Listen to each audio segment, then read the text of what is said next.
Yay. Hello, everyone. I'm here today with my friend Bob Eden, and I'll just bring you right in, Bob. Today's conversation is about which house do you want to live in, Headspace or Heartspace? And I'm just delighted that we connected so many months ago, Bob. And it's always a joy to hear how you relate to life. And with this little through the syntropic lens orientation, we get to sort of look at everything that is around us from a place of what is the opportunity, what is the gift, and you having developed already so much in your own ways of being in relationship to the gift of depression. I just love seeing how you keep on it. So Bob, um, so nice to be here. Hit it off. Okay, Sovereign. I kind of feel this is long overdue, but everything unfolds perfectly in my life. Mm, I would just like to set the scene and throw three words on the blackboard. Now, the first word that goes at the top and in the center of the blackboard in glittering golden letters about a foot high is the word integrity, mm, because the magic does not happen without personal integrity. And then the next line are my two favorite words, which are kiss and sue. So we'll just throw those on the blackboard in the background. And but I work in pictures in here, and I mm. would love to give my thanks now to Shakti Gawain for introducing me to the art of creative visualization. But the topic is, which house do you want to live in, Headspace or Heartspace? So through the poor use of words, I'd like to paint a picture of what each house looks like for me. And I'll start off with Headspace. Before you go Now, in there, yeah, before you go in there, what some people may not know, there's Kiss and Sue, Kiss Sue, and integrity. Everybody knows, but who is Kiss? Who is kissing Sue? And well, please, for me, KISS, the universe operates under the KISS principle: keep it simple, sovereign. And sovereign just means to me, I am my own nation, I am my own kingdom, I have my own borders, my own boundaries, and everything within that I am responsible for. That's what being sovereign means to me. hmm, And then Sue, SUE, means, and I'm not being arrogant here, but I'll apply this to every sentient being in the whole of the universe, all of us. We are sovereign, unique, and equal. And I don't care what planet you come from, I don't care what dimension you come from. When you sit round the table, every being has only one vote. So we're sovereign, unique, and equal. Right. So can I start painting my houses now? yes. Okay. Well, I'll start off with the house I know as Headspace. And when I look at it in here, it's like it was built by IKEA. You walk through the door, and there's all these crisp lines and clean white surfaces, and it's very simple, and there's brilliant light. And I walk in there, and everywhere I look, there's all these gauges and testing equipment. So it's more like walking into a laboratory. And that's how I see the Headspace regime. And its primary function is based on gathering information, gathering data. And it's where the mind lives, and the mind's busy working away, comparing this with this and looking for that. And what I've noticed is that the higher the intellect of the mind, the more Mm, complicated the answer the mind comes up with. But once it's come up with that answer just begets another question, so off it goes again. Anyway, that's my picture of the house called Headspace. And when I step out the door, there's concrete everywhere. There's Wi-Fi towers and blah blah blah. You know, all this technology shit that's been dumped on us. And now I go to my favourite place, which is Heartspace. And the picture I have of my Heartspace home is like in The Hobbit, that little underground home with a round door, and you walk in there, and you walk up the pathway, and there's flowers all around, bees and butterflies are buzzing around. But I walk in there, and there's not a straight line in the place; it's all organic, and the sunlight is streaming through the stained glass windows, and there's loads of fluffy cushions everywhere, and there's this beautiful aroma of the flowers in the garden, like the lavender, and the scent from the citrus trees out in the orchard, and the beautiful tang of molasses from the sugarcane over there, you know, and it's all warm and cozy, and there's a lovely trout stream outside where I can go fishing. And as I walk through the orchard, which is giving me fruit, I walk through the veggie garden, which is, you know, providing my essential needs.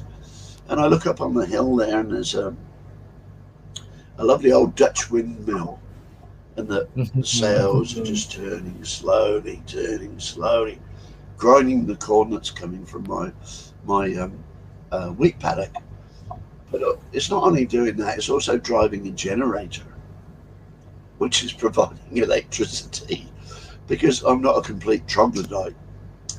And yeah, and then there's trout stream, which runs all year. It never dries out.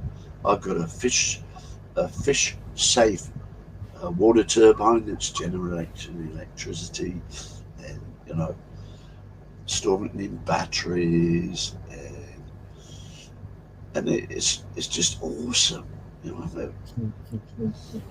And I love the aroma. I love the aroma of that place. And wherever I sit down, it's just, oh. No, I'm not living in that now, but, you know, I'm living in an old caravan under a mango tree, so I do smell the sweet tang of the rotting mangoes and feel the warmth of the sunshine on my body, not, you know, fluorescent lights and all that shit that they're going to bombard us with. And so that's what I mean about the difference between living in Headspace and living in Heartspace. And each home has its own attributes. And I'll start off with Headspace. Yes. Now, for me, thinking is Headspace, but feeling is Heartspace. The pursuit of knowledge is Headspace, but the inner knowing is Heartspace. This is going to piss some people off. Religion is Headspace, but spirituality is Heartspace. Love it. Competition is Headspace. Cooperation is Heartspace. And I'm sure you can add more and more of those binaries to your own list. And so about 10, 12, you know, a while ago, I made a conscious decision. Once I realized that my mind was just a tool that I use when I choose, and I am so much more than my mind, I made a conscious decision to stop living in Headspace and move house, which is always traumatic, as you probably well know, and move my soul, my essence, into Heartspace. And now I, the essential I, never go into Headspace anymore, but as master and commander of my life and custodian of my mind, I send my mind, my intellect, and like, I've got an amazing intellect. I'm not bragging. Like my IQ's 150, Einstein was 160. Go figure. But I'm a good parent for this puppy dog that I call my mind, and it needs exercising. So I say, okay, mind, off you go, and I send my mind into Headspace and say, you go and do some research on sonoluminescence or whatever. And off it goes, like wagging its little tail because it's had some attention from the master. And it comes back and reports to me, and I think, thank you, mind, you've done a great job. I pat it on the head, give it a treat, and say, okay, mind, you get back in your basket. I'll take you for another run tomorrow. And so now, for me, living in Heartspace, I don't need to meditate because there is no monkey mind chatter there anymore. Because that monkey mind chatter only came from my mind, which is now fast asleep in its basket, looking forward to its next run tomorrow. I love it, Bob. Oh dear. And oh yeah, and keep it simple, sovereign, and even science. And for me, science is a construct of creation, and science will never explain creation. Mm. How can it? How can it? Right. I have lots of gadgets in my life, but I don't have a smartphone. But I've got this computer in front of me. I don't need to know how it works. I actually know how it works, but I don't need to know how it works. I need to know what facility it brings into my life, and Mm. how can I use it best. And this is probably the best thing that Eckhart Tolle ever said was totally let go of the need to understand anything, because that need to understand is embedded in headspace. I'm going to find out this. I'm going to find out. I've got to understand this. Yeah. But in heart space, yeah, I've got a tool here. I don't know how it works, but I know what it does, and I use it. And when I lost my home, my boat Fidelio in 2017 to Cyclone Debbie, I lost everything. And the lesson I learned there was to totally let go of the attachment to things. I managed to save my two dogs, my sense of humour, and got ashore and found safe haven, and just spent 3 or 4 days in absolute awe of Mother Nature saying to me, you guys push against me, I can push back. We had winds of over 440 kilometres an hour. There were shipping containers rolling down the main drag. Um, what was a green and verdant land in one day became a brown desert because every leaf was stripped off every tree. But I was just blown away by witnessing the power of Mother Nature. And for me, nature is nurture. That's why I don't wear shoes. In every day, I've got this. Well, a few years ago, I called it a webcam, but now a drone would be more, appropriate. So I've got this drone that I control, and I call it my noticing, that sort of hovers over the top of my head about a meter back. But I can also tell it to ascend, whether it's Mm. 50 feet, 50 miles, or 500 miles, to gain a higher perspective. And and I call that my sense of noticing. So not only am I participating in my life, I am noticing how I interact in my life. And what's working for me now is what my number one job is my well-being. And that may sound selfish, but how can you love someone else if you don't love yourself? Mm. How can you help heal somebody else if you're not healing your own self? And so my number one job is my well-being. And another one of my one-liners is Whatever is not nurturing for me, I simply call the beast. And I no longer feed the beast. Why would you? Mm. I may be silly, but I'm not stupid. I love it, Bob. Now, And I'm that's, curious, Bob. What was yeah, if you had to list out a defining moment that made you want to move house? Of course, awareness grows over time, and we are able to gain more. What I love about how you use language and how you pull it apart and how you put it back together, and how simple the the well, I wouldn't call them reductions, but the purifying sort of sentence structures are. They are very much a one-liner most of the time because they're not long stories, so to speak. They carry a real beautiful essence in them as a rendition of could be weeks of thinking about something and pondering, pondering. I'm not wondering. into thinking.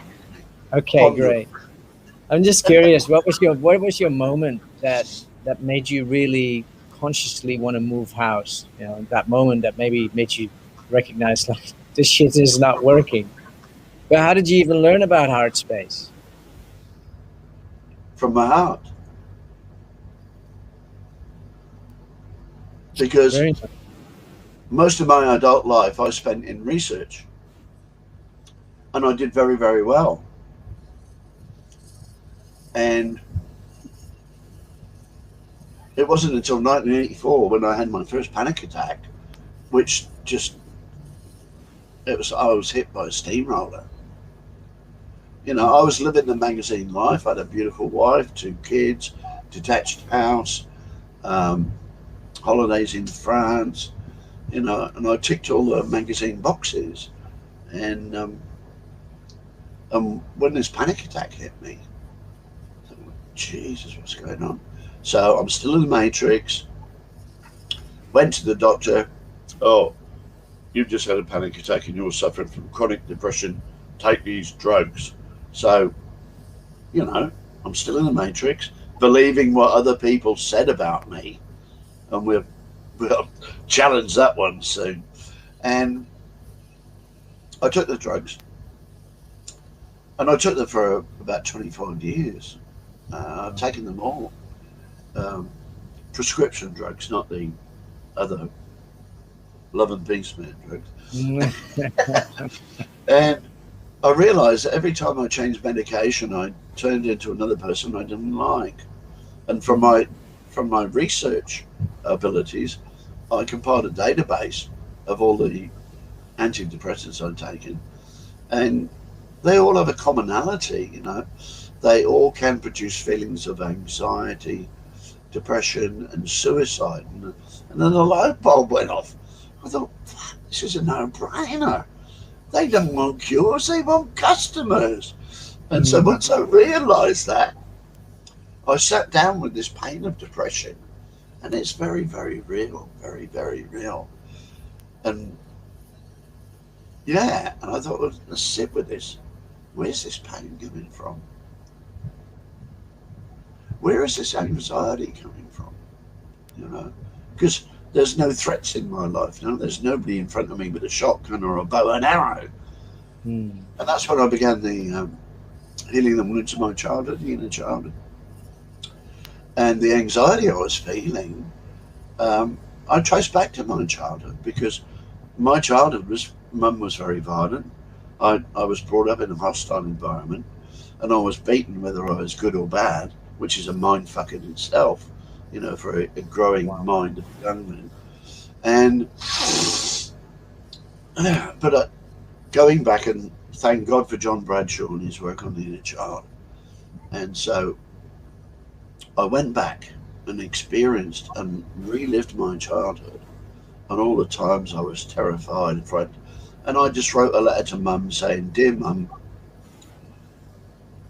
your loving son Bob, I'm just writing to tell you what it felt like for me growing up in our family. This is not about blame. This is just about telling you my story, and which is why personal stories are so important. So I got the notepad out and, Mum, I hated it when you beat me with the carpet sweeper. I hated it when you dangled me by my wrist and beat me with the frying pan. And what I thought would be 1 or 2 pages ended up like War and Peace. It was a huge tome, but I just whatever I could remember, I wrote down and Mm. then signed it. Um, Please remember, Mum, this is not about blame. I'm just telling you my story. Please tell me yours. And then the hardest thing I did was I posted that letter to Mum. She's in England. I'm in Australia. And that was, one of the hardest things I ever did. Anyway, a few months later, I got a letter back from Mum saying, "Oh, Bobby, you must think I'm the best mother in the whole world, but I was only doing my very best." So I wrote back to Mum and saying, "Mum, tell me your story. Tell me your story." Because I was in that place in my journey of recovery and Mm. healing where I hate you, Mum. You always beat me. I bloody hate. But you got to love your Mum. You've only got one Mum. And it Mm. was that dichotomy that was tearing my heart apart. So eventually I got a letter back from Mum and she told me her story. She was born in Germany, 1924, between the wars. Her dad was an alcoholic, her mum was a control freak. Her cousins were in the SS, so they were shot. So basically, she had a very violent childhood too. And then the light bulb went off. Yes, Mum was doing her very, very best, but all she could do was dump on me what got dumped on her. So by writing that letter and getting Mum's story back, through hearing her story, I could move from that place of hate through understanding back to love. And by writing that letter, I broke the multi generational cycle of abuse. Mm. So, a couple of days after I got Mum's letter, I phoned her in the UK, and she was back in hospital with the second incidence of bowel cancer about 20 years apart. She was clear for 20 years and got to speak to her. And it was like the first time we'd ever spoke, as mother and son in a loving connection as two adults. Um, you know, Tears were streaming on both sides of the pond. And then 2 days later, she died. And I thought, well, what a magnificent closure. And I'm walking around like somebody's taking an elephant off my shoulders. Whoa, whoa, this is fantastic. Hey, hang on. What's this niggle? There's still a niggle here. Right, Dad, you bastard. So I got the notepad out and wrote a letter to Dad. And Dad committed himself when I was about 6 to a mental institution. And he died. I don't know where, I don't know when. But I wrote the same letter. Dear Dad, you know, why didn't you never spend time with me? Why didn't you never take me fishing? Just because Dad was a mythical creature. He went off to work before I got up in the morning. And he came home after I was in bed. So Dad never spent any time with me. But he was doing his very best. He was living his programming, which was bringing home the bacon. And after working 7 days a week, 24 hours a day, he didn't need he didn't need incarceration. He needed a bloody holiday. Anyway, I wrote the letter to Dad, and on the envelope I just wrote to Dad in heaven and burnt it. And in that way, I healed the wounds of my childhood. And my healing was not complete until I was able to forgive my abusers. Mm. Yeah. And looking at Western society, I find it hard to imagine any child growing up in a family in Western society that has had all their emotional and spiritual needs met. So, and I don't like using the word we because I can only speak for myself, but I'm pretty confident in saying that we are all victims of victims And if you don't hand it back, you pass it on. And the word that just pops into my mind now, how I avoided looking within, was the word busy. Like Mm. when I was in my, you know, in my intellect, in my intelligence, in automotive research, I'm playing with cars and things that go bang and all the frontline technology. I was so busy. My mind was having a ball. I was so busy, I did not have time to go within. And I used that as an excuse for not going within until my soul, my spirit, slapped me about the head, gave me that panic attack, and said, if you don't wake up and start listening to your heart, to your soul, to your moral compass, I'm going to keep slapping you harder and harder until you do. And that was pivotal. And the other pivotal step was about 2005. I became a ship's captain, master and commander. And the first time I took a boat out, oh, bugger, Bob, the buck stops with you. You are responsible for the lives of all these people on the boat, the safety of the vessel, and even the vibe on the boat. And I'm living in the Whitsundays, paradise, 74 islands, taking all these lovely people around and showing them, my slice of paradise. But it was that message, I am responsible. And I was watching Master and Commander with Russell Crowe, which is from my own sort of maritime experience. Their terminology is spot on. To succeed, stand by it. Yeah, they're spot on. They did some great research, but so I just adopted that. I am master and commander of my life, and I take full responsibility for this life that I do create. And then, whew, right, I'm master and commander. Big question. What's my life purpose? I'm master and commander. I'll set my life purpose. So I set my life purpose to simply find my own truth. And how do I know what is my own truth? Whatever resonates with my heart. So I've got the big one out of the way. So many people spend their lives wondering what their purpose is, but I'm master and commander. So I said it. And then the other thing I realized that as a spiritual being, having a physical experience, how do I want to experience this life?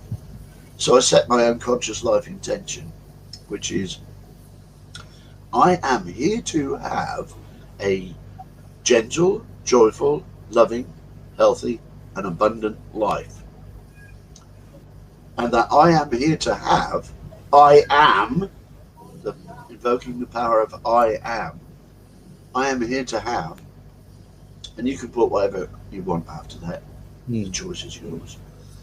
Ever since I put that command in place, that I am here to have is not only my command to the universe, it's my address for the universe, so the universe knows to deliver what I have commanded, because I am creator. And since I put that command in place, that is precisely how my life is unfolding. So I'm just kicking back, letting the universe do all that hard work, because I'm not afraid of the future, because whatever unfolds in my future unfolds in alignment with my conscious life intention, which I have set. And it is working for me. But I had to bet my life on trusting my inner tuition. And Yeah. do you want to hear that story? Or Go on. I want okay. to. I want to go into the sort of like elephant in the room for most people, is that people can look at themselves and see where they can work on themselves. And you're just such a breath of inspiration in how you've navigated it and what you've put language to, because this is the biggest issue, is that the language is really just missing in most cases for most people, because Quite frankly, we've been deducated. We've not been educated. We've been programmed and brought down to believe a whole bunch of things about reality that hasn't really given us the tools, so to speak, to relate to life in a way that is, as I see it, syntropic, that is bioresonant, that is actually in resonance with what is real. And humans practice a tremendous amounts of fantasies that have no basis in reality, but they practice them as if they are real. Well, that's how you get a world out of balance. If you really truly believe that governments and all these things that we've created out there are real while they're not, then you're living in a fantasy of your experience that has no actual basis in the realness of the living metric. And what I see as a big elephant in the room is that people work on themselves, they explore more, and then they work on the forgiveness piece around the previous generations. And for me, it's like this transgenerational hand down of trauma or unresolved emotional imprinting, what we get from our parents. And they didn't know because they didn't have any more tools than we had. You spoke about, breaking that cycle, because that is something that a lot of people, when that is not named, people don't see that that's actually what they have an opportunity to do, because that's where the continuance of all this unconscious, repetitious hand down of traumatization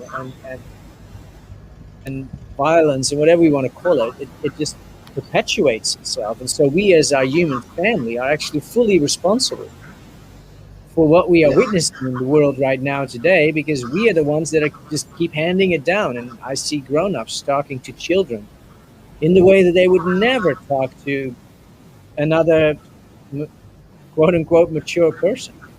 And Well, we when might you talk say about people's yeah, sleep when you principles. say we, please exclude me. No, nice. Yeah, nice. Excellent. Yes. Another good one liner, Bob. I like it. Well, there's Yeah. a caveat to that story. Hmm. Um, 3 or 4 years ago, I contacted Mum through a medium, and she told me stuff that only Mum and I knew. So I knew she was fair dinkum. And what Mum was saying to me, she was crying her eyes out, just saying, "Thank you, thank you, thank you so much, Bobby, for writing that letter." Because now she is going through the same process with her parents, even though she's made her westing. She's in the beyond. And that just blew me away. That just blew me away. Hmm. And for me, I live my life intuitively. Like my mind is always looking for answers, but my heart already knows. But I also live it consciously. You know, if I'm going to do something, I consciously choose to do that and take full responsibility for that action. And if it all goes purple, well, whoops. I learn by my mistakes, and I've made millions, which is probably why I'm such a learned fellow. Oh yeah, yeah. And sovereign, I'm just a simple bloke, but Hmm. if if I can get to where I am now, just I'm content with me, warts and all, you know. And look at the T-shirt. Hang on. Yeah, let's get. I was not born to arrive at the grave in a well preserved body, but to skid in sideways, completely used up, screaming, "Woohoo! What a ride that was!" And that's it. That's it. Hey, as a spiritual being, this experience is is amazing. I make the Hmm. most of it. You know, I make the most of it. But Yeah. this is such a lovely conversation, and what I love about being part of the Brave New Life community is just reading the intention from the Facebook page. Re-enabling our nature through feeling-based relating, returning home to love again. Hang on, I've lost you all. Where did you go? We're here. Yeah, just trying to find you.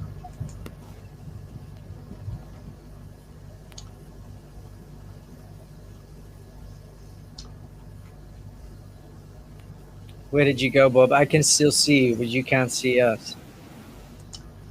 Ah, I need. Where do I need to go? Facebook.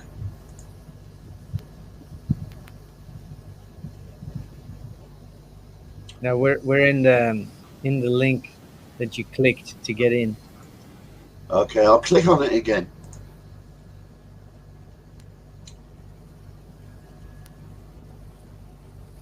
Beautiful. Yes, Sorry about re-enable. that. No, that's fine. Oh, look at that. You're coming in again.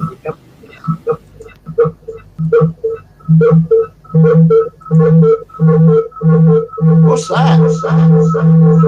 Ooh. I'll drop one of you off. I got two Bobs here. Look at what we got. Oh my goodness.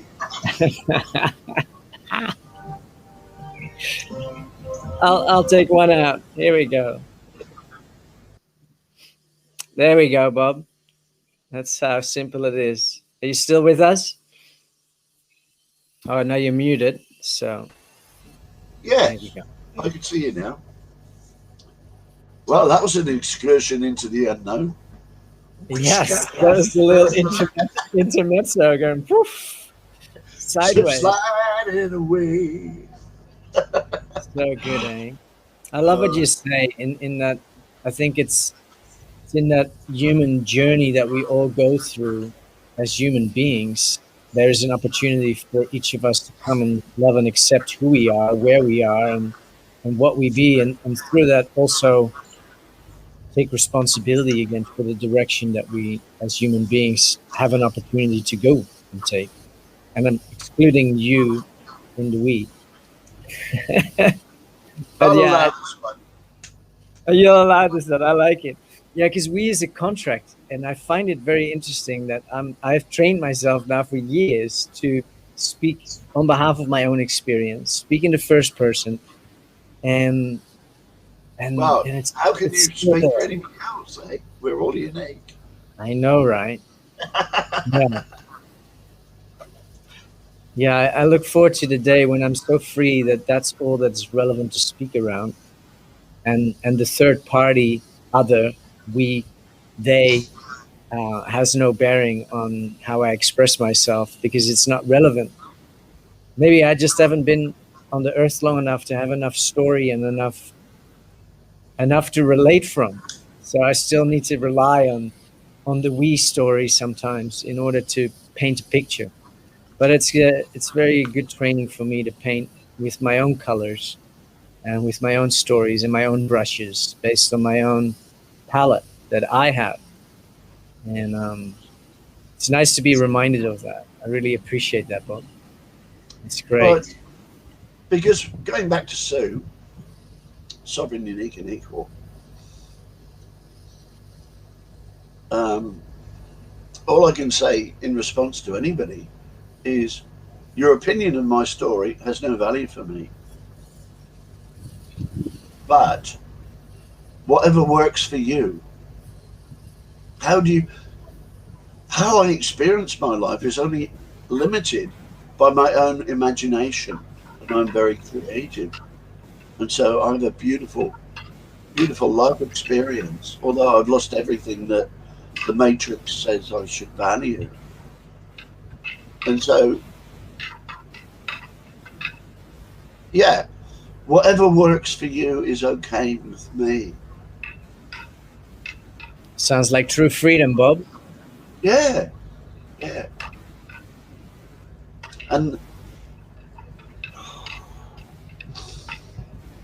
and what I love about staying in art space, and people might get pissed off with me because I'm moderator on the Facebook page. If anybody comes on there and posts something about vaccines or you need to download this form to send to your senator, that's all Headspace shit, and I just decline it. I don't want to hear what's in your mind, on your mind. I want to hear what's in your heart, and Mm. I believe that's thinking is the language of the mind, but feeling is the language of the soul. Feeling is the language of the heart, and feeling is the language that I'm becoming more proficient at. So that's where I put my energies. And going back to words, they're very powerful. Like my words are my spells, so I do cast them wisely. For the universe is always listening and takes everything I say literally. Literally. So I do place my words with surgical precision because they Mm. help form my reality. This is such a lovely conversation, brother. Yeah, beautiful. So thank you. I love it. I love it how you speak to the relevancy of being present with what's actually really going on in our mind song, in that upper chamber, in that house of headspace. And that we can actually be observant as to what's going on. Like what I discovered for myself. So I have thoughts occurring for me. I don't even, I'm not the one that is procuring thoughts. They're just happening. And I can actually witness these thoughts happening as they kind of happen.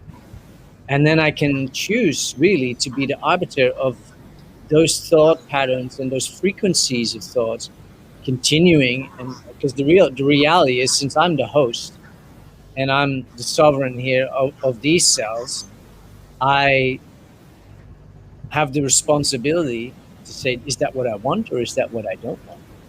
And for me, all of these thoughts do perform a function with purpose. They're part of a story, and they don't just come up randomly, although they seem very, very random at first when I started looking at them.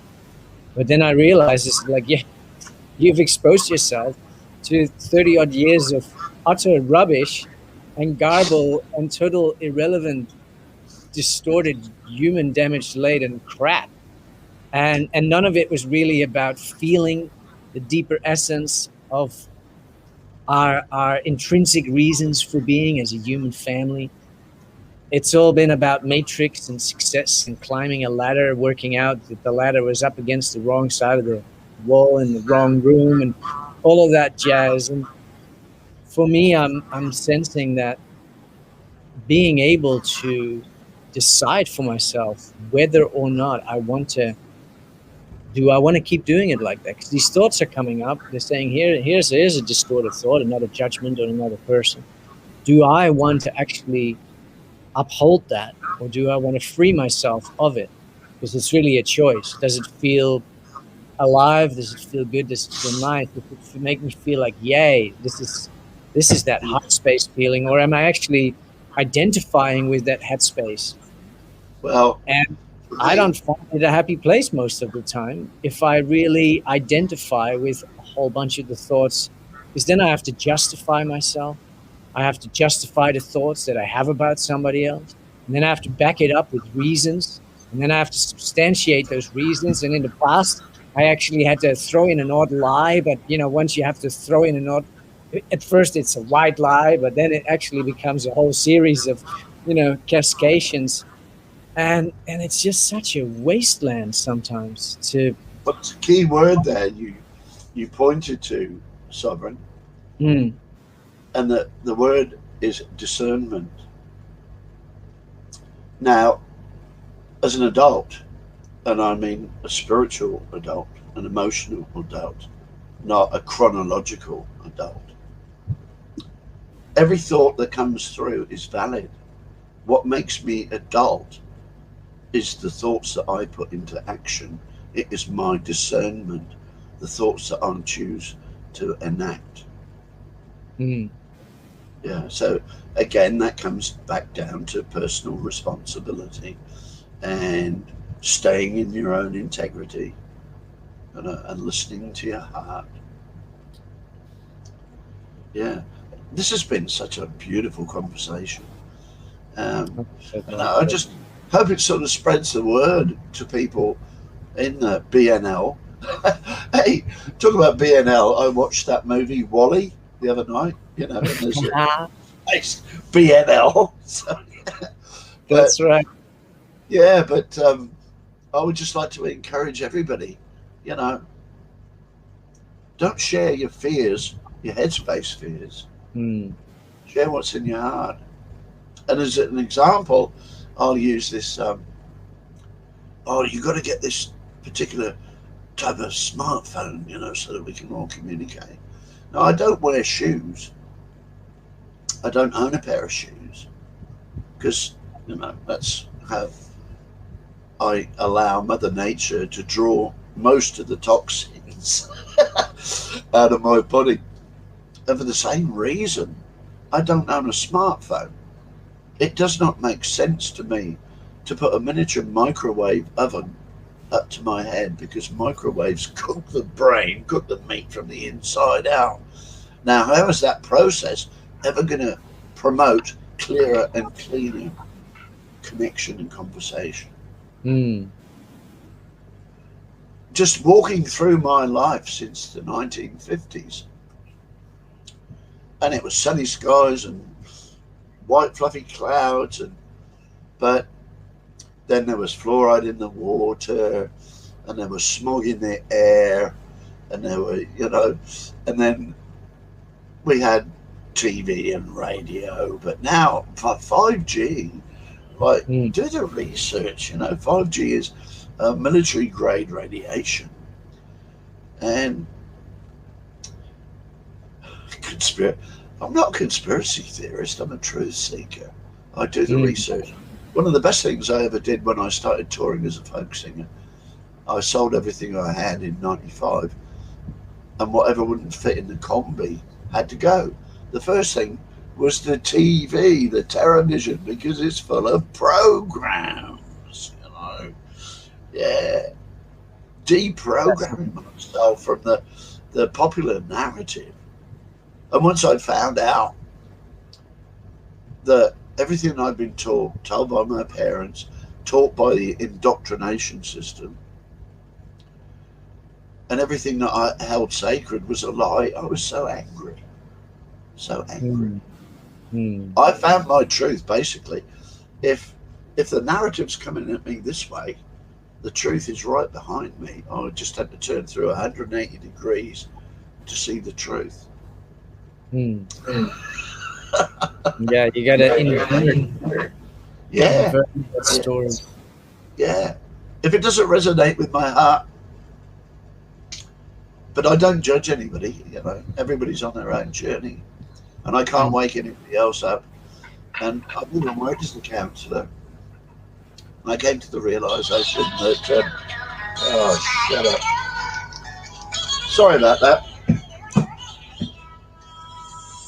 That's a hamster dance.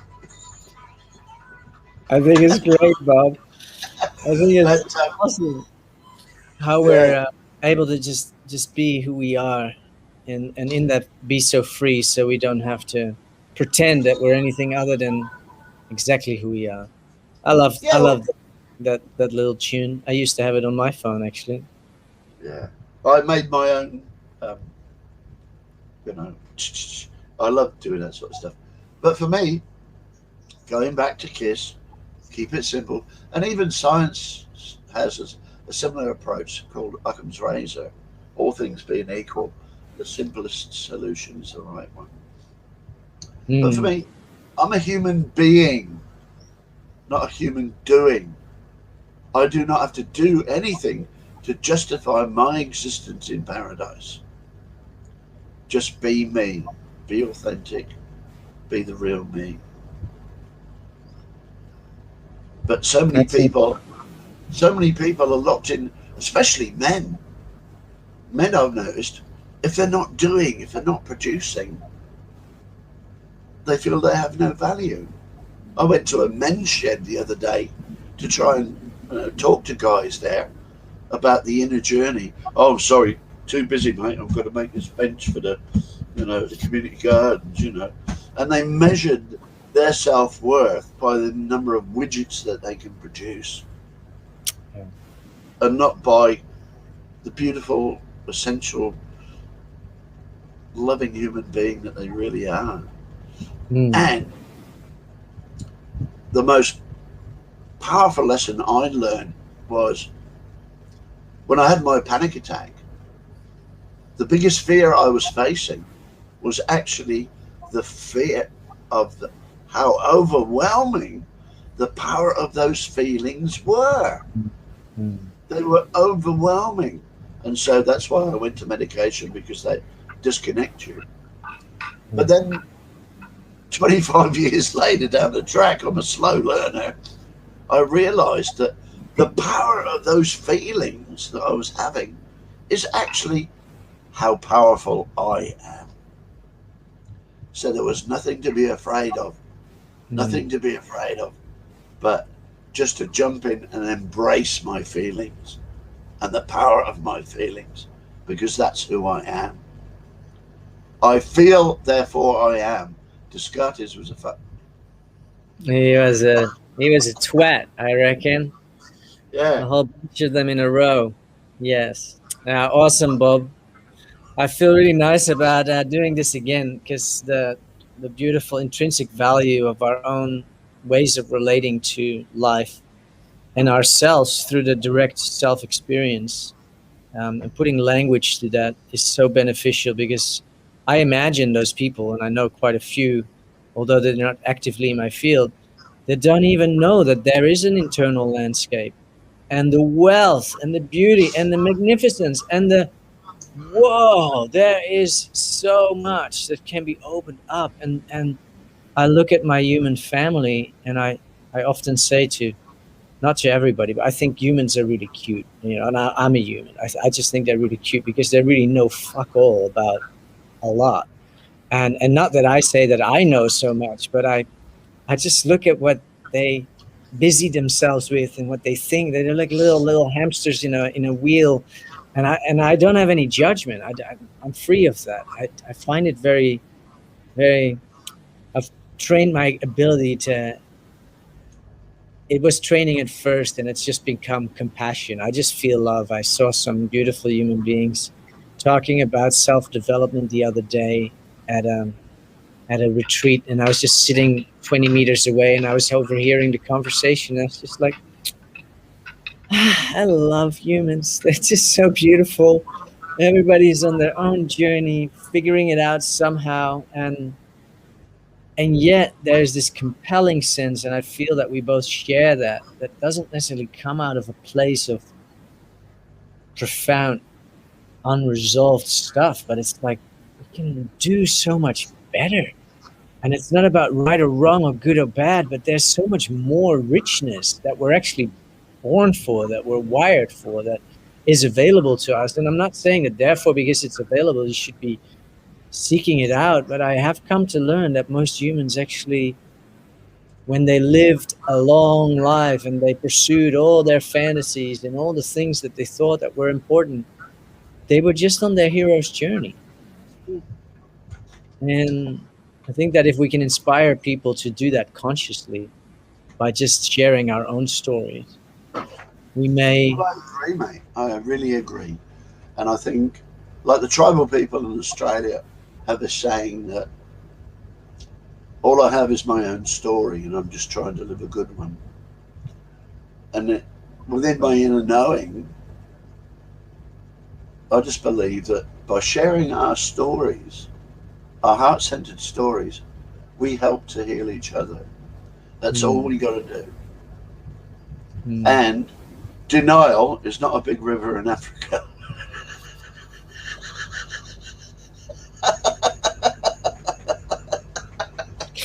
Absolutely love it.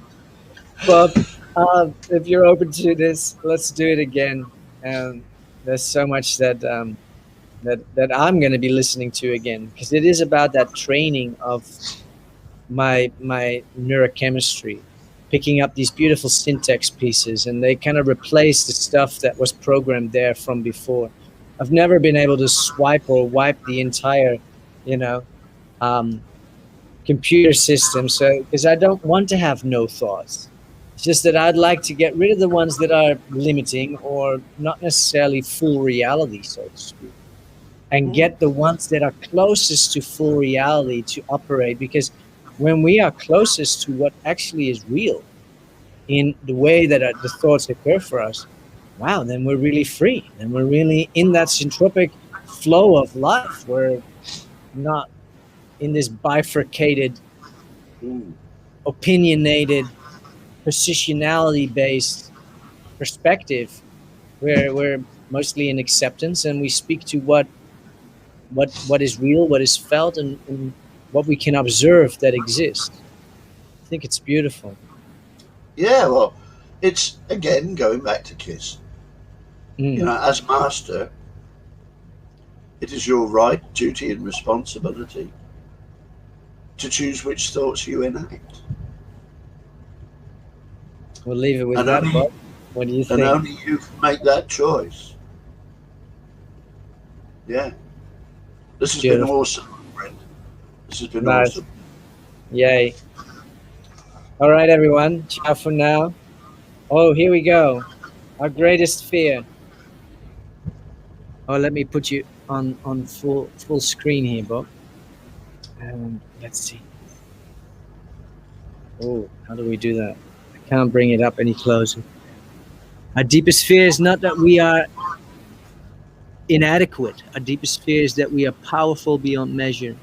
It's our light, not our darkness, that most frightens us. We ask ourselves, who am I to be brilliant, gorgeous, talented, and fabulous? Actually, who are you not to be? You are a child of God. Your playing small does not serve the world, and there's nothing enlightened about shrinking so that other people won't feel insecure around you. We were born to make manifest the glory of God that is within us. It's not just in some of us, it's in everyone. And as we let our own light shine, we unconsciously give other people permission to do the same. As we are liberated from our own fear, our presence automatically liberates others. Marianne Williamson. Wow. Says it all, eh? Says it all. Says it all.